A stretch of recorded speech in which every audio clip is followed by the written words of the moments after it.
Hello' everyone, কি খবৰ? আপোনালোকৰ খবৰ নিশ্চয় বহুত ভাল। আৰু আমি আহিলোঁ আলহী খাবলৈ মাহীহঁতৰ তাত। গোটেইবিলাক মাহী আহিছোঁ আৰু এটা মাহীৰ ঘৰত। চ' চাই থাকক।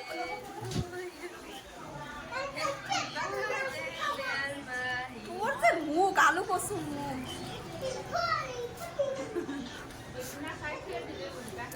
মেডাম কা জলৱাই। আৰু আমাক খাবলৈ দিলে নাৰিকলৰ লাৰু। চ' আম্মাই বনাই দিছিল, মাহী বনাব নোৱাৰে। আৰু নিমকি, মিষ্টি আৰু চেৱৈ, কেক আৰু কিবা কিবি খাবলৈ দিছিলে। চ' পোৱালি বহুত না, চ' আমি তলতে বহি কেনে খাই আছোঁ। ৰুমবিলাক চব নষ্ট কৰি আছে পোৱালিবিলাক, সেইকাৰণে তলতে বহি গৈছে। আৰু এতিয়া যাম আমি মেলাত। গোটেই পোৱালিবিলাক যাবৰ কাৰণে কান্দি আছে। ৰাতি বাজে 9টা, চ' সিহঁতে যাবই মানে ইমান দুষ্টামি লগাই দিছে। সিহঁতক মেলাত লৈ যাব লাগে। মাহীহঁতৰ ঘৰৰ ওচৰতে মেলাটো হৈ আছিলে, দুৰ্গা মন্দিৰ।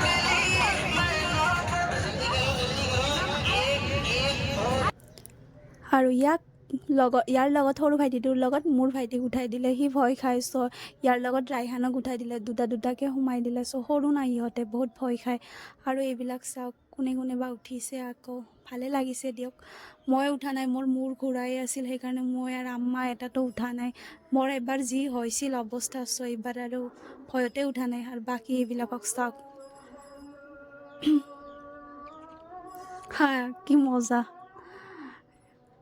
ফাৰ্ষ্টততো ভালে ঘূৰাই চেয়াৰ মেজিকত, তাৰপিছতহে বাপৰে খেলাটো দেখাই দিয়ে। আৰু আমি পোৱালিবিলাকক লৈ কেনে এই অৱস্থাকে আছোঁ।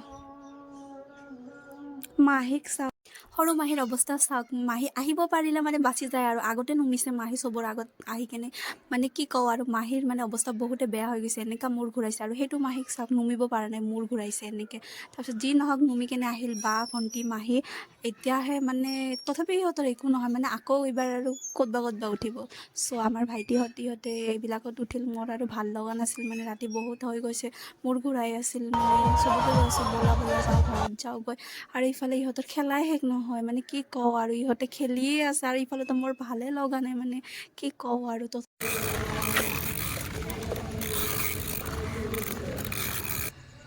আকৌ পুৱা উঠাৰ পিছত এই অৱস্থা, ইমান বাচন কাপোৰ ধুব লাগিব, আকৌ ঘৰ চাফা কৰিব লাগিব, মানে কি কওঁ আৰু, কামেই কাম। আৰু এতিয়া বাচন মাজিম, বাচন মাজা হৈ গ'ল। তাৰপিছত এতিয়া এইবিলাক চাফা কৰি লৈ কেনে আকৌ কাপোৰ ভিজাব লাগিব।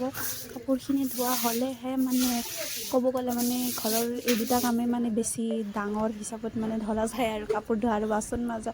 চ' আজি আমাৰ বেছি কাপোৰ ওলোৱা নাই, অলপ মিনি কাপোৰে ওলাইছে। চ' ময়ে ভাবিলোঁ ধুই দিওঁ আৰু কাপোৰবিলাক।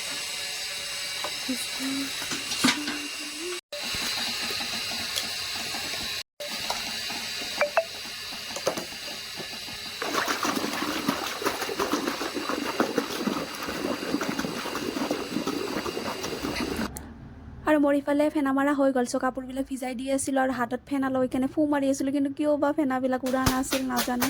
চ' ইফালে মোৰ কাপোৰবিলাক ধোৱা হৈ গ'ল। আৰু ইফালে নানাৰ কাৰণে ডালিমৰ ৰস ওলাই আছিল, নানাক খুৱাবৰ কাৰণে। নানা বেছি ভাত পানী একো মানে ভালকৈ খাব নোখোজে, চ' নানাৰ কাৰণে এইবিলাক কৰি আছিলে।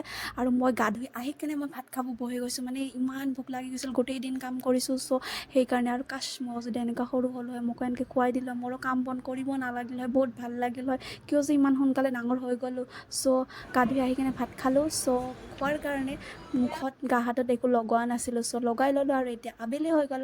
চ' তৰমুজ খাই আছোঁ। আৰু এতিয়া গোটেইখিনি ভিডিঅ' চোৱাৰ বাবে থেংক ইউ ছ' মাছ। আশা কৰোঁ আপোনালোকৰ লগত আকৌ নেক্সট ভিডিঅ'ত লগ পাম। আৰু মই আবেলি ফুলৰ গছবিলাক চাই আছিলোঁ। Bye bye.